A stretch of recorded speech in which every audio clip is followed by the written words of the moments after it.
إن الحمد لله نحمده ونستعينه ونستغفره ونؤمن به ونتوكل عليه ونعوذ بالله من شرور أنفسنا ومن سيئات أعمالنا من يهده الله فلا مضل له ومن يضلل فلن تجد له وليا مرشدا وأشهد أن لا إله إلا الله وحده لا شريك له ولا ضد ولا ند ولا مثيل له ولا مثال له وأشهد أن سيدنا ومولانا ومعلمنا ومرشدنا ومخرجنا من الظلمات إلى النور محمدا عبده ورسوله أرسله الله بالحق بشيرا ونذيرا وداعيا إلى الله بإذنه وسراجا منيرا فقد بلغ الرسالة وأدى الأمانة ونصح الأمة وكشف الغمة فترك أمته على المحجة البيضاء ليلها كنهارها لا يزيغ عنها إلا هالك اللهم صل وسلم وبارك عليه وعلى آله وأصحابه وأزواجه وذرياته وأهل بيته أجمعين أما بعد فأعوذ بالله السميع العليم من الشيطان الرجيم بسم الله الرحمن الرحيم ولا يجرمنكم شنآن قوم على ألا تعدلوا اعدلوا هو أقرب للتقوى واتقوا الله صدق الله العظيم رب اشرح لي صدري ويسر لي أمري واحلل عقدة من لساني يفقهوا قولي آمین یا رب العالمین۔ اللہ پاک نے سورہ لقمان میں حضرت لقمان علیہ السلام کی ایک وصیت جو انہوں نے اپنے بیٹے کو کی، وصیت اصل میں نصیحت ہوتی ہے لیکن یہ تاکیدی ہوتی ہے، جیسے کہا جاتا ہے کہ جی یہ آخری وصیت، اس میں انسان اپنا پورا خلوص سمو دیتے ہیں۔ تو بیٹے کو وصیت کرنے ہو، اس میں فرماتے ہیں کہ یا بنی انہا ان تک مثقال حبۃ من خردل فتکن فی صخرۃ او فی السماوات او فی الارض یأتی بہ اللہ ان اللہ لطیف خبیر۔ اب بیٹا دیکھ، نیکی ہو یا بدی، اگرچہ وہ سرسوں کے دانے کے برابر ہو، پھر وہ زمین میں ہو یا آسمان میں ہو یا کسی چٹان میں دبی ہوئی ہو، یأتی بہ اللہ، اللہ اس کو لے کر آئے گا۔ یعنی یہ مت خیال کرنا کہ یہ چھوٹی نیکی رہ جائے گی پیچھے کے، چھوٹی سے چھوٹی نیکی کی بھی اللہ پاک کے نزدیک اہمیت ہے۔ اور یہ جو ہم سنتے ہیں کہ جس نے فلاں کام کیا اس کی اتنی نمازیں قبول نہیں، اور جس نے یہ کیا اس کی فلاں عبادت بھی قبول نہیں، یہ ساری گپیں ہیں۔ جو نیکی آپ کر دیتے ہیں وہ ریکارڈ پہ چڑھ جاتی ہے۔ یہ تو کہا گیا ہے کہ ان الحسنات یذہبن السیئات، نیکیاں بدی کو صاف کر دیتی، لیکن یہ نہیں کہا گیا کہ بدی نیکی کو صاف کر دیتی۔ تو یہ سب ریکارڈ پہ چڑھے گا تو قیامت کے دن تلے گا نا۔ قبولیت ناقبولیت کے فیصلے حشر میں ہوں گے اور اسی میں ریٹ بھی لگے گا۔ وہاں کوانٹیٹی سے زیادہ کوالٹی میٹر کرے گی حشر میں۔ کن حالات میں دیا، کتنے پرسنٹ دیا۔ ایک انسان کے پاس صرف 2 درہم ہے، ان میں سے صرف 1 درہم دیتا ہے، اللہ کے نزدیک اس نے 50% دے دیے۔ دوسرے کے پاس 10 ملین ہے، اس میں سے وہ 1 ملین دیتا ہے، تو وہ اس 1 درہم والے کی ویلیو سے کم، 50% نہیں ہے۔ میں نے عرض کیا تھا، چونکہ وہ بالکل آخر میں جا کے بات ہوئی تھی حضرت عیسیٰ علیہ السلام والی، کہ آپ بیٹھے ہوئے تھے معبد میں اور چندے کا باکس رکھا ہوا تھا، لوگ آ رہے تھے، ڈال رہے تھے، بڑی بڑی اماؤنٹ ڈال رہے تھے اس میں۔ آخر میں عصر کے وقت ایک بڑھیا آئی اور اس نے ایک درم نکالا اور اس کو اپنے وہ دوپٹے سے صاف کر کے تو اس میں ڈالا. تو حضرت عیسیٰ علیہ السلام نے وہ جو عربی کا ایک لفظ ہے بخن بخ یعنی بلے بلے، نے فرمایا یہ اپنے حواریین سے کہا کہ یہ صبح سے جتنے بندے آ کے اس ڈبے میں ڈال رہے تھے چندہ، یہ بڑھیا ان سب کا نمبر لے گئی. کہا کہ اس نے تو 1 درہم ڈالا ہے. آپ نے فرمایا دوسروں نے پیسے میں سے پیسہ دیا، اس نے بھوک میں سے پیسہ دیا، یہ بھوکی ہے. یہ اسے 1 درہم کی روٹی کھا سکتی تھی لیکن اس نے اپنا پیٹ کاٹ کے اللہ کو دیا. تو نیکی ہو یا بدی وہ ریکارڈ پہ چڑھ جاتی ہے. فیصلے حشر میں ہوں گے ہمارا عمل اور ہماری نیت. آپ کو مفتی کہہ دے گا کہ بڑی بہترین نماز پڑھی ہے، بڑا اچھا رکوع کیا ہے، بڑا اچھا سجدہ کیا ہے، وہ ریکارڈ پہ لازم آ جائے گی وہ نماز. پھر حشر میں وہ جیسے آپ کی چیک بک کا ایک چھوٹا پورشن ہوتا ہے نا جو پیچھے رہ جاتا ہے، بڑا چیک آپ کاٹ کے دے دیتے ہیں، وہ چھوٹا آپ کے سینے میں وَحُصِّلَ مَا فِي الصُّدُورِ، وہ جو سینے والا ہے وہ کلیکٹ کر کے پھر وہ چیک کے ساتھ ملایا جاتا ہے. اس میں اللہ کے لیے کیا ہے یا کس کے لیے کیا؟ قبولیت کے فیصلے وہاں ہوں گے. اس لیے اس کو کہا گیا خافضۃ الرافعہ. قیامت کو خافضہ گرا دینے والی، بڑے بڑے یہاں دنیا میں متقی اور پیر مشہور ہوں گے، لوگ ان کے پاؤں دھو کے پیتے ہوں گے، لیکن وہاں جب جمع تفریق کی جائے گی تو پتہ چلے گا کہ یہ کس لیے کیے گئے تھے، وہ گرا دیے جائیں گے. اور رافعہ جو گرے ہوئے تھے دنیا میں، جن کو کوئی ویلیو نہیں دی جا رہی تھی، وہاں پتہ چلا کہ وہ اعلیٰ مقام پر بیٹھے، انہیں اٹھا لیا گیا. تو نیکی ہو یا بدی اللہ کے نزدیک میٹر کرتی ہے. وہ حدیث بطاقہ ہے، غالبا متفق علیہ ہے، کہ جس میں ایک بندے کا، یہ کلپس ہیں جو نبی کریم صلی اللہ علیہ وسلم نے دکھائے ہیں. لوگ کہتے ہیں جی وہ فیصلے جب حشر میں ہوں گے عذاب کے اور ثواب کے، تو اللہ کے رسول صلی اللہ علیہ وسلم نے معراج میں انہیں کیسے دیکھ لی. یہ پہلے لوگ اگر سوال کرتے پچھلے زمانوں کے تو کوئی بات بنتی بھی تھی. جنہیں کرنا چاہیے تھا انہوں نے نہیں کیا. آج تو آپ کو پتہ نا اینیمیشن آپ کو پورا دکھا دیتے ہیں کہ فلاں ہمارا پروجیکٹ جاری ہے جی، اور فلاں فیز جاری ہے جی، اور اس میں آپ کو کاریں بھی وہ چلتی دکھا دیتے ہیں، درخت بھی لگے ہوئے دکھا دیتے ہیں، مسجد بھی دکھا دیتے ہیں، فٹ بال اسٹیڈیم بھی دکھا دیں. یہ اینیمیشن جو ہونا ہے اس کو واقعے کی صورت میں دکھا دیا کہ اللہ کے علم میں یہ سب موجود ہے. جو لوگ کہتے ہیں نا کہ اللہ کے رسول کو اپنے رسول ہونے کا یقین نہیں تھا، وہی نازل ہو جانے کے بعد بھی، جبرائیل سے ملاقات کے بعد بھی، اور جبرائیل کو اللہ کے رسول صلی اللہ علیہ وسلم نے اس کی اصل حیت میں پورے سٹرکچر کے ساتھ 2 دفعہ دیکھا. ایک دفعہ وہ پہلی دفعہ اب نے فرمایا کہ اس نے پورے افق کو گھیرا ہوا تھا، آسمان پر سوائے جبرائیل کے کچھ نظر نہیں آ رہا تھا. دوسری بار سدرۃ المنتہا پر.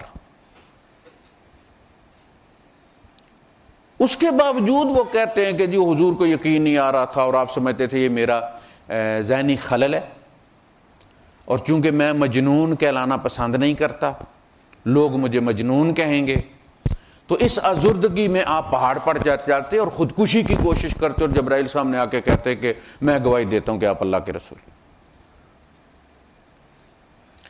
کبھی کسی رسول کے ساتھ اس طرح نہیں ہوا کہ وہی نازل ہوئی اور اللہ نے کہا کہ تو میرا رسول ہے، اور انہوں نے وہ ڈر گئے ہوں کہ نہیں پتہ نہیں جن ہے کون ہے جو بول رہا ہے. کبھی کسی کے ساتھ، رسولوں کا رسول،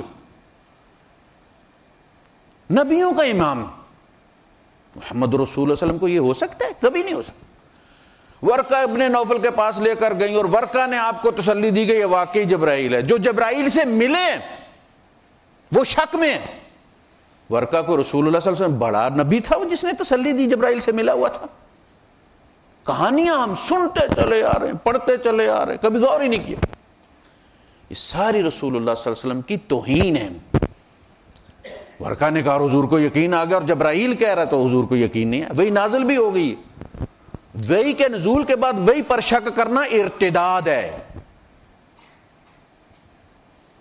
جبرائیل پر شک کرنا ایمان بالملائکہ کے خلاف ہے۔ اور جو راوی نے کہہ دیا تم نے لکھ دیا اور تم نے مان لیا اس کو۔ اور رسول اللہ صلی اللہ علیہ وسلم فرماتے ہیں میں اس وقت بھی رسول تھا جب آدم ابھی مٹی اور گارے میں تھے، میں اس وقت بھی رسول تھا، تم کہتے ہو نہیں یقین نہیں تھا رسول ہونے۔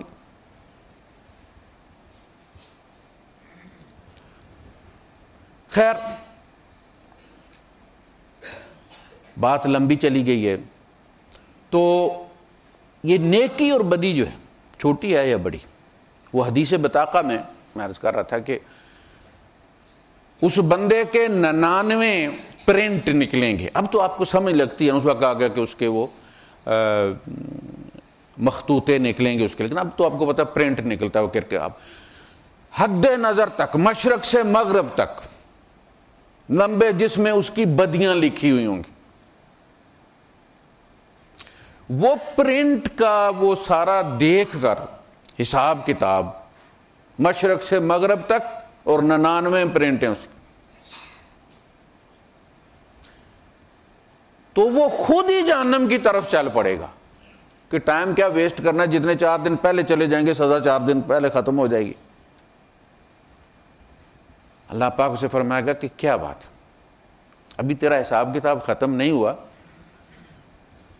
تو جا کے حساب کروا اپنا، تمہاری ایک نیکی ہمارے پاس ہے، کہا جو وہ نکالو، تو کرکر کر کے بس چھوٹا سا پرنٹ نکلے گا۔ یہ جو پاکستان بھیجتے ہیں نا وہ بیلنس، تو چھوٹی سی ہمیں چٹ پکڑاتے ہیں، چھوٹا سا نکلے گا اس کو، وہ کہے گا اللہ پاک اس چھوٹے سے اس پرنٹ کا، بطاقہ جو آپ کہتے ہیں نا کارڈ کا، اس چھوٹے سے کارڈ کا ان 99 مخطوطوں کے ساتھ کیا مقابلہ ہے؟ اللہ پاک فرمائے گا بات عدل کی، تول کی، میزان کی، تو جا اپنے میزان کے پاس کھڑا ہو، ایک طرف وہ 99 پرنٹ رکھے جائیں گے، دوسری طرف وہ کارڈ رکھا جائے گا چھوٹا، اور وہ کارڈ اتنا وزنی ہوگا کہ وہ پلڑے کو زمین سے لگا دے۔ حضور نے فرمایا اس پہ صرف لا الہ الا اللہ لکھا ہوا، اللہ کے نام سے زیادہ کوئی وزنی چیز نہیں۔ اس نے جو خلوص سے کلمہ پڑھا تھا اور توحید پر قائم رہا تھا، وہی سب سے وزنی چیز نکلی اس کی۔ تو نیکی بندے میں ہو، جیسے اللہ نہیں نہ مرنے دیتا، زمین میں ہو، آسمان میں ہو، پہاڑی میں دبی ہوئی ہو، اسی طرح بندے میں بھی ہو تو اس کو مرنے نہیں دینا چاہیے۔ کوئی بندہ بھی 100% عیبدار نہیں ہے، اور کوئی بندہ بھی 100% نیک نہیں۔ سب کے اندر، میرے سمیت سب کے اندر نیکی بھی ہے، بدی بھی ہے۔ 100% کوئی بھی نیک نہیں ہے کہ اس کا کوئی گناہ اس میں نہیں ہے، اور 100% کوئی گناہگار بھی نہیں ہے جس میں نیکی نہیں ہے۔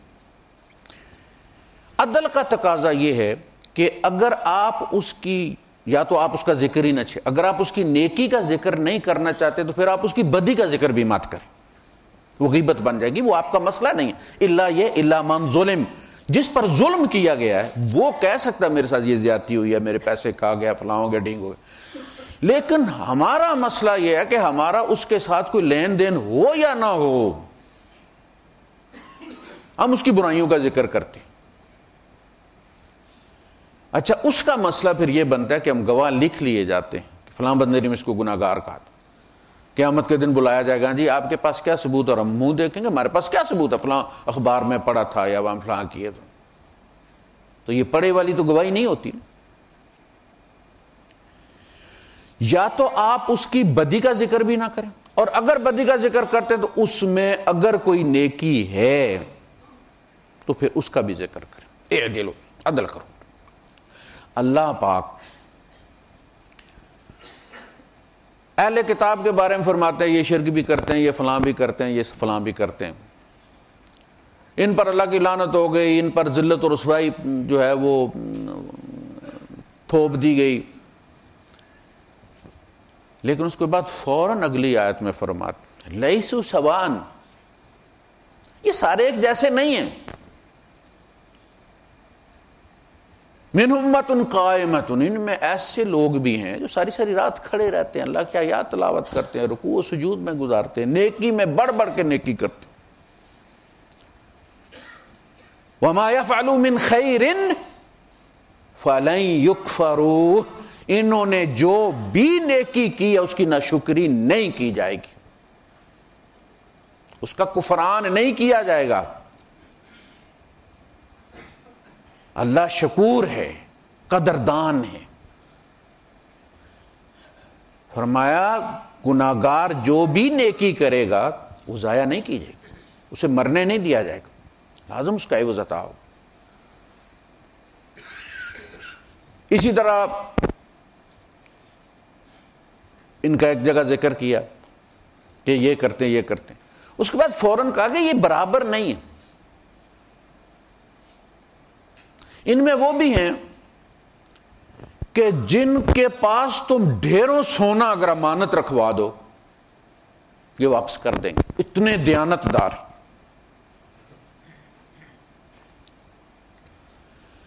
اور ان میں وہ بھی ہیں کہ تم 1 دینار ان کے پاس رکھوا دو کبھی واپس نہیں کریں گے.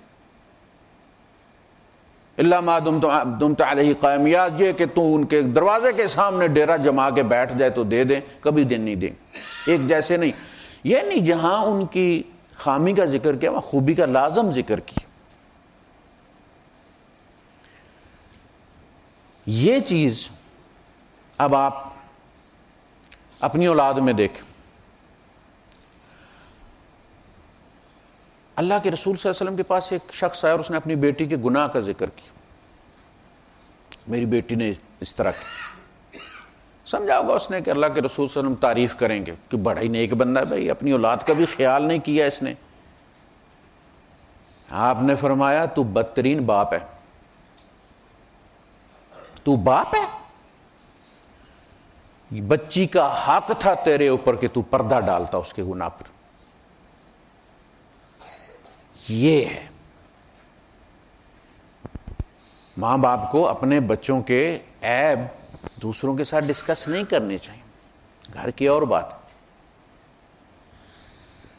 سارے بچوں میں ایج کے لحاظ سے گروپس ہیں، یعنی ایک خاص ایج کا گروپ سیم اس کی نفسیات وہی ہوتی ہے جیسے بڈھوں کے گروپ. میرے ایج والے جو ہے وہ سیم بیماریاں ہوں گی ان میں نفسیاتی طور پر. بچوں میں وہ جو ٹین ایجر ہیں وہ اسی لیے ان کی آپس میں یاری ہوتی ہے. وہ بھائیوں سے زیادہ ایک دوسرے سے پیار کرتے ہیں. اب بھی اگر کوئی اپنا کلاس میٹ مل جائے، کوئی میٹرک کا، کوئی کالج کے زمانے کا، وہ کتنا بڑا بھی افسر ہو وہ فوراً وہ اسٹوڈنٹ بن جاتا ہے، سارے تکلف اٹھا کے ادھر پھینک دیتا ہے، کہتا ہے جب تک ہماری میٹنگ ہے کوئی اندر نہ آئے. پھر وہی باتیں، وہ فلاں کے ساتھ ہم نے یہ کیا تھا، فلاں کی سائیکل کا نکال دی تھی، ہوا نکال دی تھی، فلاں کی ہم نے کاپی کر دی تھی، فلاں وہی چیز فوراً وہاں پہنچ جاتا ہے. یہ کیا ہے؟ بچے سارے ایک جیسے ہوتے ہیں، سونے کا بنا ہوا کسی کا بھی نہیں ہوتا. کچھ ماں باپ اپنے اولاد کو بدنام کر دیتے ہیں آگے پیچھے، اور کچھ نہیں ذکر کرتے. وہ جس سے بات کر رہی ہے اس کا بیٹا اس سے برا ہے، اس کا 12 بجے آتا ہے، اس کا 2 بجے آتا ہے، لیکن وہ نہیں ذکر کر رہی اپنے بیٹے کا، یہ اس کے سامنے کر رہی. تو اولاد میں بھی جہاں خامی ہوتی ہے وہاں خوبیاں بھی ہیں. جس کو آپ سلائیں گے، اپریشیٹ کریں گے، وہ چیز بڑھے گی اولاد کے اندر. آپ اولاد کی برائیوں کے تذکرے کریں گے، نیکی مر جائے گی اور وہ برائی میں آگے نکلے چلے جائیں گے کہ نمبر تو ہے ہی کوئی نہیں جنہوں نے کٹنا ہے. ماں باپ کی نظر میں ویسے ہی لوفر ہوں تو چلو ایک لوفری اور صحیح، ایک گناہ اور صحیح.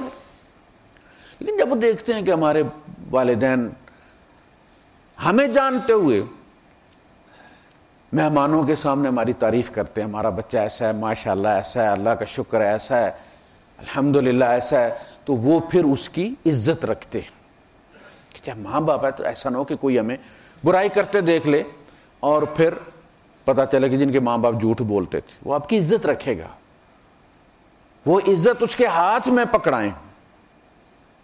جیسے کسی نے کہا کہ جی وہ کسی کے گھر گئے، کوئی کسی عالم کے گھر، تو دیکھا بڑی دنیا رکھی ہوئی تھی، سجا سجایا گھر تھا، ڈھیر ساری چیزیں تھیں، تو اس کے دل میں یہ خیال آیا کہ یار یہ مولوی ایسے صفے رکھے ہوئے، ایسے ساری چیز، کیا ڈیکوریشن ہے، ہمیں تو یہ سناتے ہیں کہ جی وہ چھوٹے گھر اور فلاں اور ڈینگے، تو خود تو یہ پورا تکلف کر کے بیٹھے ہوئے۔ وہ ان کی نظروں سے، جس نظروں سے وہ دیکھ رہے تھے، وہ سمجھ گئے کہ ان کو کیا مسئلہ۔ تو وہ بندہ گورنر تھا اس علاقے کا، لیکن بہت بڑا فقیہ بھی تھا۔ انہوں نے اس کو پیالہ پکڑایا دودھ سے بھرا، کہا کہ آپ بازار میں سے یہ پیالہ گھما کے لے آئیں، اور ساتھ ان کے وہ سپاہی لگا دیا کہ اگر اس سے یہ دودھ چھلکے تو ادھر اس کی گردن مار دینا۔ بازار خوب سے، آپ کو پتہ سجا ہوا ہوتا ہے۔ وہ بندہ گھوم کے جب آیا پسینہ ہوا تو ظاہر ہے پورا بازار پھر کے آیا، اس کی نظر تو پیالے پر رہی نا، اس نے بازار تھوڑی دیکھا ہے، اس کی تو جان پہ بنی ہوئی تھی۔ ان کا سناؤ بازار کیسا ہے؟ رستے میں وہ جو فوارہ لگا ہوا تھا وہ نے کہا سرکار گولی مارے آج اس کو، میں نے پیالے سے ہی نظر نہیں ہٹی، بازار کس نے دیکھا؟ انہوں نے کہا اسی طرح حال ہمارا ہے، ہم اسرائیل کو ہر وقت اپنے پیچھے محسوس کرتے ہیں، ان چیزوں میں ہمارا دل نہیں ہے، ہماری نظر پلسرات پر ہے، ان میں دل لگانے کا ہمارے پاس ٹائم ہی نہیں، موقع ہی نہیں ہے، یہ پڑی ہوئی ہیں۔ اس لیے کہ باہر سے وفود آتے ہیں غیر مسلم سے علاقوں سے بھی، تو یہ ان کے لیے چونکہ وہ مٹیریلسٹ ہیں۔ مسجد جب بنائی گئی شام کی، تو عمر فاروق رضی اللہ تعالیٰ نے مسجد بنو امیہ جو تو گئے اور دیکھا کہ بہت خوبصورت مسجد بنی ہوئی، اب تو سب کچھ تباہ ہو گیا، آپس میں مسلمانوں کو لڑا کے تو بربادی کرا دی گئی۔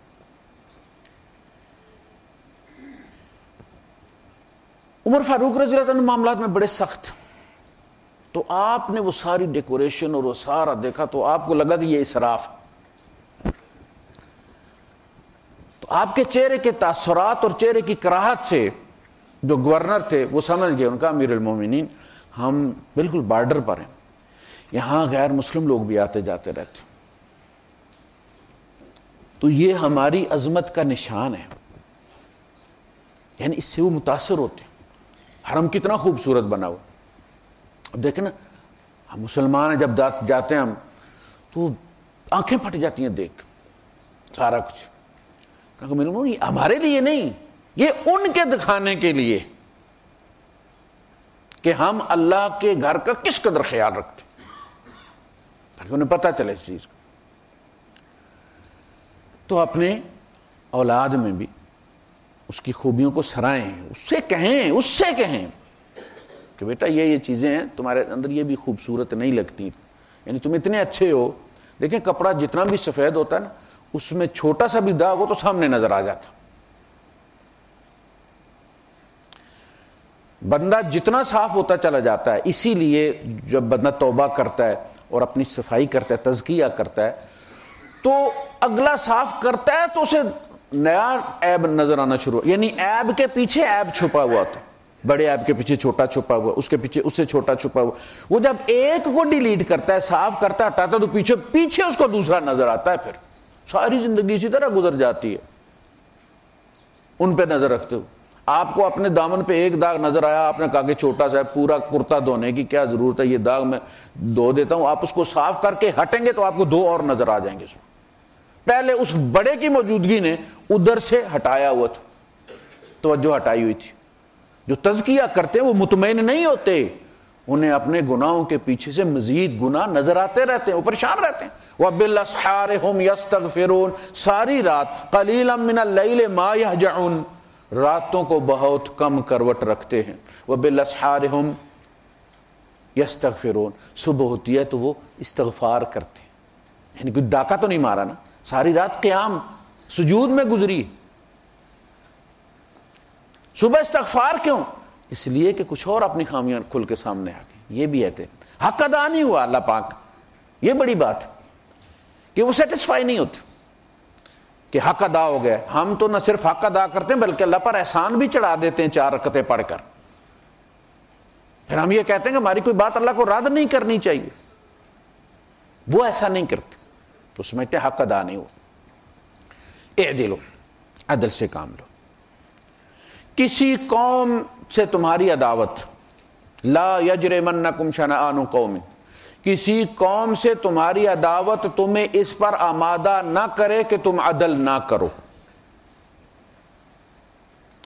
اب دیکھیں ابو سفیان کافر تھے اس وقت جب قیصر کے دربار میں ان کو پیش کیا گیا اور رسول اللہ صلی اللہ علیہ وسلم کے بارے میں پوچھا گیا۔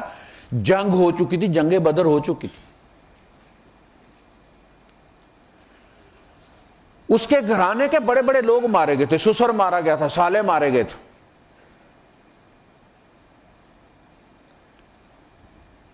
تو جب اس سے سوال کیا ابو سفیان رضی اللہ عنہ سے سوال کیے قیصر نے، تو انہوں نے سچ کہا، انہوں نے کہا کہ مجھے پتا تھا کہ ان کی سوالوں کے جواب میں جو کچھ میں محمد صلی اللہ علیہ وسلم کے بارے میں کہتا جا رہا ہوں ان کا کیس مضبوط ہو رہا ہے، لیکن میں جھوٹ نہیں کہہ سکتا تھا، اس لیے کہ عرب تاجر تھے نا، وہ گڈ ول تھی ان کی،